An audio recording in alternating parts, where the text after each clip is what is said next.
big names just keep rolling in, Mo. This one is special for me particularly, but I know for you as well. With us today is Tito Francona. How are you, Tito? How you doing? I'm good, guys. How are you?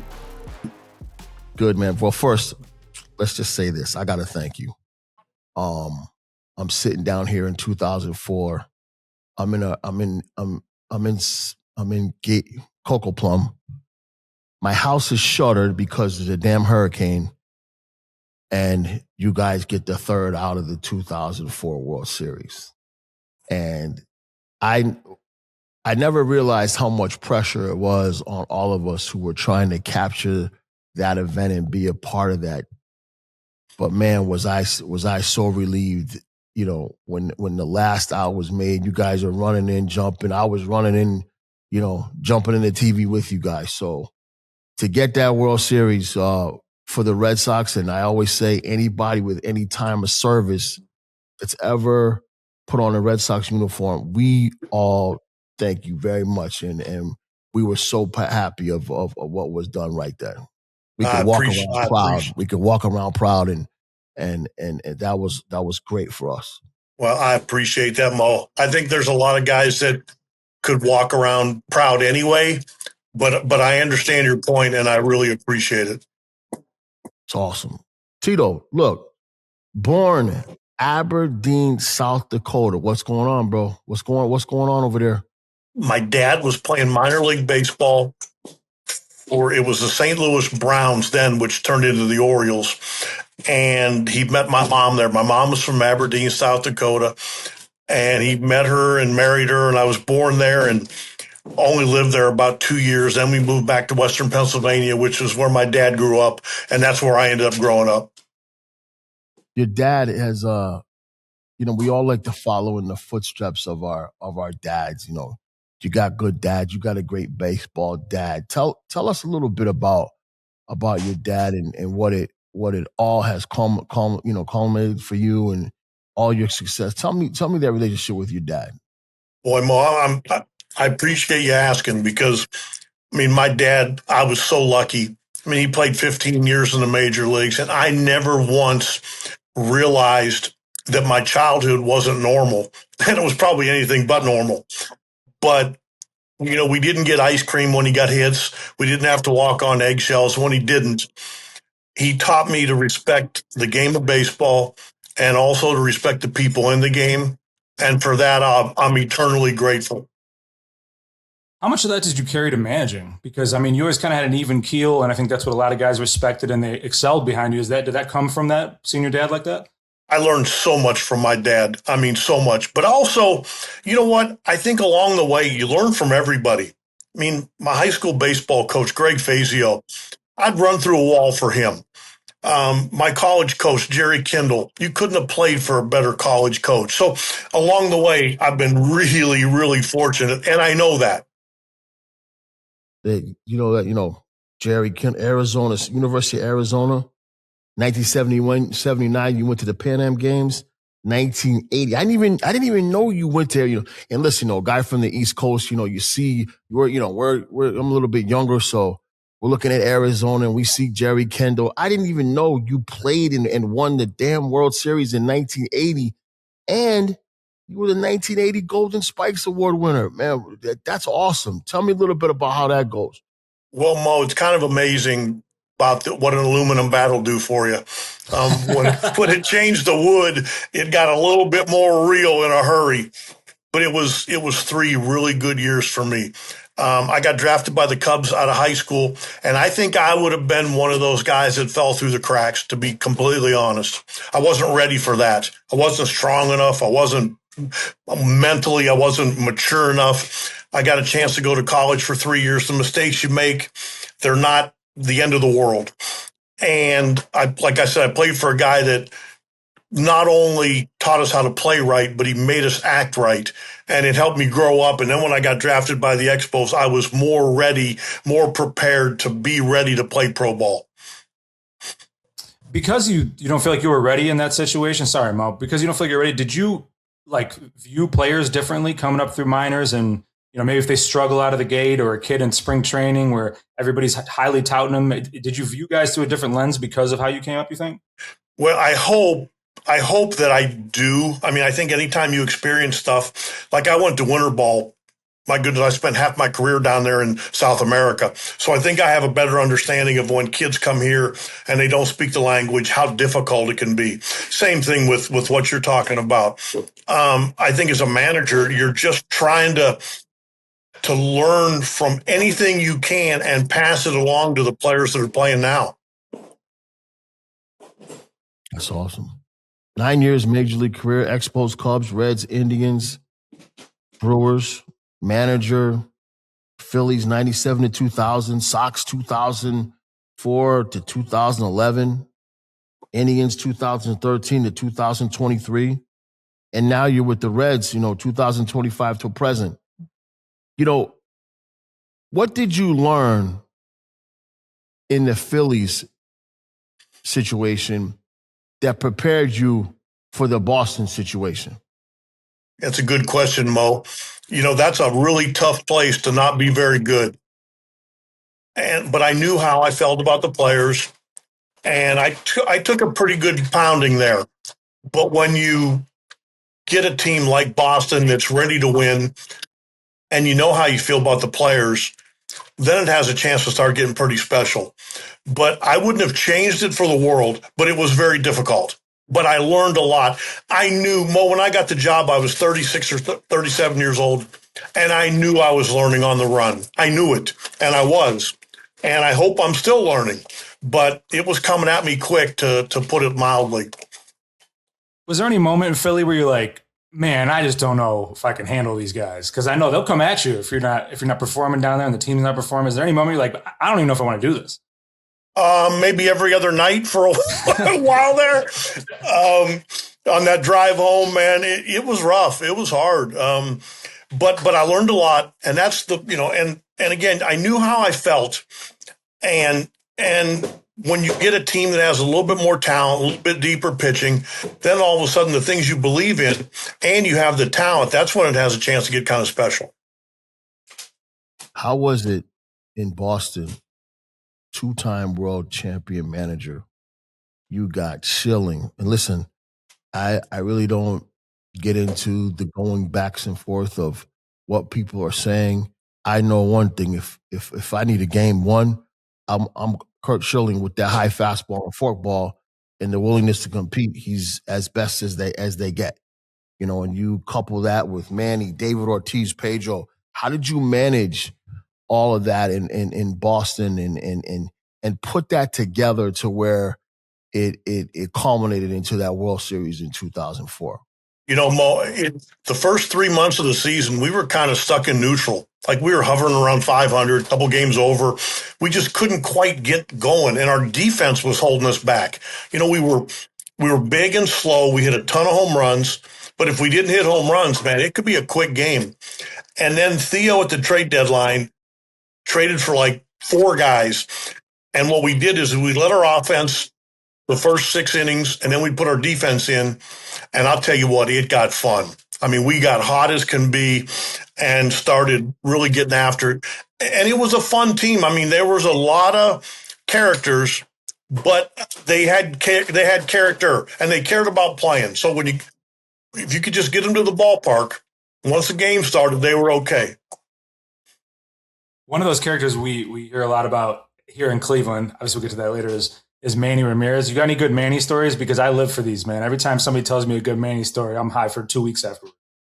I got a lot of Manny stories. I'm not sure how many we can really tell for public consumption, but I'll tell you what, when you put him in the batter's box, he was as good as anybody in the game. And there were some hiccups along the way. And when you're in charge, he's a really lovable kid. But when you're in charge of a whole team, sometimes you butt heads with guys like Manny. But I'll tell you what, I liked when he was in the batter's box. You go now after you win, and I think it's very, very important. But it seems like once you hit that Philly Red Sox pattern, you became the man of culture. You became the guy that was like, if you want to turn something around, this is the guy that knows how to do it. Where did that come from? And then give me also one of my favorite guys is Jose Ramirez. Like I just love the way the guy goes about it. Tell me how it is managing him, but give me and explain how important. And listen, we all know we need talent. Damn it, you can't win unless you got the horses. But to put all of that together and establish a culture, tell me where that came from for you and how now that's what you are. Well, you know what? I don't know that anybody really has all the answers. I do know I feel it's important, and I think you got to treat people right. I tell people all the time, players that play for us, if I had my brothers, when they were done, they would say that they were cared more than ever before. And at the same time, we asked more of them on the field than ever before. If you can, and that's a hard thing to kind of walk a fine line, but if you can do that, it's got a chance to start getting really special. You brought up Jose Ramirez. You don't manage Jose. You just wind him up and let him go. And because he is that special. This kid is, if as special as you think he is, you're probably short selling him. That's how good he is. Did you see that right away? Because I know there was a lot of people when he came up, he was, scuffled the first year or so, didn't play a ton of games. And could you see that, or was it something you saw develop over those first couple of seasons? No, I wish I could say I did, and everybody else was wrong. But he got called up, and we thought, man, this kid's got a chance to be kind of a nice little utility player. Switch hitter, he could run, could put him anywhere, and he was comfortable on the field. And he just grew into a monster. But what's so cool is as he grew into that, he didn't slow down on the field. Like the game slowed down for him, but he didn't slow down. The game got easier for him to make better decisions. And I'm going to tell you something. When you have a guy like that and you're standing in a team meeting and you can say, do it like Jose, it makes it way easier on the manager. Just a minute. What a great player, man. And you're right. You know what, Mo? You're right. He got sent down a couple times. And I remember talking to him early, and I go, Jose, because he doesn't speak English very well. And I said, it's not your fault. I said, but I feel like you're on an island a little bit, and I want to be able to help you. And sometimes I don't feel like I can. And to his credit, man, he got it together. And like you're seeing the results now. And it's kind of cool. Like the kid's staying in Cleveland his whole career. Guys don't do that anymore. He could have broke the bank, and he decided to stay in Cleveland, and I really respect that. He's different in that way, though, right? Like, because even that last big contract, I had heard from people on the team stuff like he straight up was just like, no, I'm staying here. I don't care where the pressure is coming from. This is where I want to be. As long as the money feels right to me, I'm staying. I think there was a lot of people that thought he was gone, and he probably would have been, but he put his foot down, and he said, I'm staying. Find a way to make it happen. And I give him a ton of credit. You could tell what type of man he is just by his approach. And, you could always tell about everybody in adversity. And whenever there's adversity for that team, he steps forward. And whenever there's something big needs to happen, he's right in the middle. So I'm a fan of him. Mo, I'll tell you what, a couple springs ago when we got real young, and I called him in and I go, Jose, for this to work, we have got to play like with our pants on fire. And I said, and before I could even finish my sentence, he just looked at me, he goes, I got you. And he did. And he led the way. And it was awesome, man, because when your young kids see Jose playing like that, you kind of have to follow suit. And it made it really easy for me. Can we I got to touch on this because we had Kyle Schwarber on a couple episodes ago, and he was amazing. And we didn't get to ask a chance about the other side of that game, but you walk us through that 2016 Game 7. I mean, that's got to be the beat from the Rajay home run to the rain delay. It's one of the most memorable moments in sports history. From your viewpoint, how does that all go down, and how do you feel about it now? I've been asked that a lot. Obviously, you're disappointed because you want to get the last out and you want to celebrate. You want to have a parade. But truth be told, pride won out over being disappointed. We were so beat up. we had guys that were pitching on fumes. Kluber's coming back on short rest, and not just once. We had guys like Josh Tomlin and, Brian Shaw, and Andrew Miller, and Cody Allen. They were pitching more than they were supposed to. So, yeah, I was disappointed, but pride won out. Because going through the journey with guys, I love that part of it. And that was one of the funnest journeys I've ever been on. It looked like it. I was actually living in Cleveland at the time. I was sitting right there. I was, pulling for you. Mo, I think they had up in right field. I think they had one of those signs with your name on it. Yep. I was sitting right there for a few years. But that was a tremendous managing job. And that's when I said, Phillies, Red Sox, Phillies, very, very tough place. Tough players. Red Sox, very, very tough place. 2-time world champion.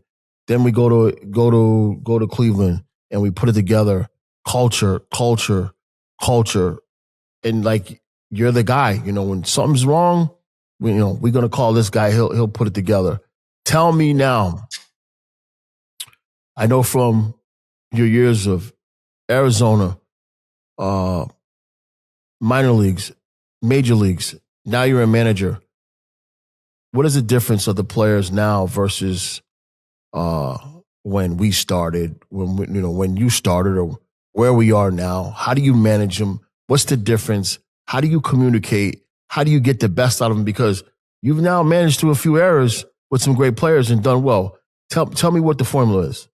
You know what, Mo? It's interesting you bring that up because I think the world's changing, not just baseball. But I really think baseball players are still baseball players. And I think you treat them like baseball players. And we don't try to throw stuff against the wall. We don't try to make stuff up. When we ask them to do something, we try to have a really good reason. But I still think guys like being coached and managed as long as you're organized. And like I said, you're not making stuff up and you explain it to them. Hey, this is why we're going to do it. And you get buy-in. And then, you ask them, hey, what's important to you? And we try to create an atmosphere where guys want to do the right thing. And when we do that, then you don't have to have meetings every day because that's not going to work doing it like that. We play too many games. You know that. Guys will go deaf on you. So we try to have an atmosphere where guys want to do the right thing. You got some exciting young guys down there, man. That's a fun young team. You guys made the playoffs last year. Did it rejuvenate you a little bit? I don't know if you needed that, but there's some young boys down there. You know what? I took a year off. Well, I actually retired and didn't plan on coming back because I was just so beat up and I didn't think I was doing my job the way you're supposed to. And then the Reds came calling. It was Nick and Brad, and they came out to my house, and I was sitting in my rocking chair. And we're like half hour into this interview, and I'm saying we and us, and I'm like, whoa, slow down. And it's pretty cool because I guess I'm at an age where, yeah, we get challenged a ton. We all wish we had more money to spend. But I love going through stuff with people that I care about and respect. And that's what I have here. I love our players. I don't even try to hide it. They're fun to be around. Yeah, we have our days. Everybody does. But I enjoy the hell out of them, and I love the people I work for, so it's a good setup. You signed one of an old-time Red that's always played well with you, with Suarez hitting a lot of home runs. That's going to be helpful. Mo, I think I just got smarter when we signed Gino. We didn't hit a ton of home runs, and it doesn't mean you can't win. It's just some days are a little harder. And if he can have a typical Gino year hitting behind Ellie, that should really, really help us. And there's a lot of other things too. He's so beloved there. And not just the fans, but the guys, the players that know him, he'll bring a presence in our lineup that we really needed. How much longer do you see yourself going, if you don't mind? Do you have a picture in your head of like, hey, I'd like to get to a certain thing at a certain age, or is it just as long as you love it? As long as I love it. My health hasn't been great, and it's kind of well documented. But when I'm healthy, I have fun, and like I said, I enjoy the challenges. When I get beat up, you start to get short on patience. That's not healthy for a manager. So as long as my health's okay, we'll see. I just I want to enjoy what I'm doing. And because even on good days, sometimes being a manager can be kind of hard. But like I said, it just overwhelmed me a little bit for a while there, and I didn't feel like I was doing my job right. Talk to me about Mr. De La Cruz, super talent. Tell me a little bit about him. The first thing I would tell you, Mo, is he's probably a better kid than he is a player, which is saying a lot. He's so respectful. You better try to not like him because it's hard, because he's just that type of kid. Everybody wants to gravitate towards him. I see why. The thing he has to battle is the expectations, because there's nothing on the field he can't do. But we've just tried to talk to him about being more consistent and then letting his tools show during the course of the game in a way that's going to help us win. And he buys into like I said, everything is yes, sir. And he tries it. He's still young. He's got a lot of long levers. So he's got to think through some things sometimes. He's one of those first guys who really blew up with the young kids on social media. I mean, it happened in other sports first, but when it shifted over to Major League Baseball, he was one of the first like marquee social media highlight clip. That's all kids know. They're not watching full games. They just see the TikToks and all that. Do you see a difference in those players and how they like approach the game or anything? Or is that just kind of what happens after the fact? I think that age group is so used to, they've come up with it. It's like the technology in our game, stuff that kind of intimidates me. They're used to it, and they're not only used to it, they like it. So, okay, that's fine. But, like for me, social media, I've never used it. I've never been on it. I have no interest, but they've grown up with it. So that's okay. All right, let's get down to some real baseball. Tell me how your staff uses the analytics versus using your eyes and looking at a player, and it's not all about numbers. It's about the battle. How does your organization use the analytics to make decisions? But I know I've seen you. I can see you're looking at what's in front of you. I know you are. Tell me a little bit. Mo, I think there's a time and place for everything in our game. And I think, like anything, if you go overboard with one area and take away from another area, you're probably shortchanging yourself. So the thing I try to do is answer questions or have a good reason for doing something. It can be video. It could be analytics. It could be watching the game with my eyes. I think we do a pretty good job here of balancing that, because like I said, if you go overboard, because when the game starts, I don't care what you have as a pitcher or how you feel as a hitter. We have to try to be one run better than the other team. I don't give a shit if it says you have good ride on your fastball or whatever. If you don't locate, probably wasn't a real good pitch. So you try to use everything and to get to the proper answer. Is that a factor in the both, or maybe with Cleveland and with Cincinnati? I mean, do you have to weigh that when you're thinking about taking a job? Like, do I align with this front office and the way they view analytics and how heavily they should view those things within games? I was with the Reds for about an hour and a half, and Brad Metter came down. He's our GM, and he said, "Hey, just so you know, I brought you in to manage this team, so manage it." And I was like, yes. And like I said, there's a place for that. There really is. There's some good stuff. But you can't forget you're dealing with people. And that's what our game is about. And guys that compete and guys that won't back down from a challenge, that to me is what we're looking for. I got a question that's completely outside the box here, Mo, because you've won World Series, you managed one of the most famous World Series Game 7s of all time, have an amazing career, but you also have maybe the most famous stolen scooter in the history of scooters of all time. I know this story, Mo, but A, are you still riding the scooter in Cincy? And B, I want you to just kind of walk me through, what was it, 24 hours where the entire city of Cleveland shut down looking for your scooter when someone took it? So, okay, to back up, in Cincinnati, since I have to cross the bridge, I drive a car because I don't trust myself on that big bridge. There might be somebody that didn't like a pitching move the night before, and here I go across that bridge. So that might not be a real good idea. But in Cleveland, I live 2.5 blocks from the ballpark, and I didn't want to walk because I'm lazy. So I got this little moped, and we called it the Hog, and I parked it outside my apartment for 11 years. Never locked it, never. And nobody ever bothered it until there was about 5 games left in my last year, and somebody stole it, and they took it down to near the casino, and they kind of had their way with it, which really hurt me. But the police rounded it up, and they took some pictures. In Cleveland, Mo, I'd come out after a game, and the cops would be like, you go down the wrong way on a one-way street. They don't care. Everybody's nice.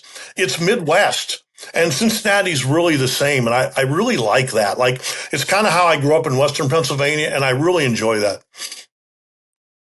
That was a wild 24 hours here, Mo. I tell you, the entire, I guess, because at that time I was working at Barstool, and obviously Barstool is a very pop culture, spur of the moment driven thing. That took over our entire world when your scooter disappeared. It was what everybody was talking about. That thing saved me. The only time I ever drove my car was to the airport. I took that Hog everywhere. I'd take it to the casino. I'd pull it in, and I'd park it inside. I mean, I took it everywhere.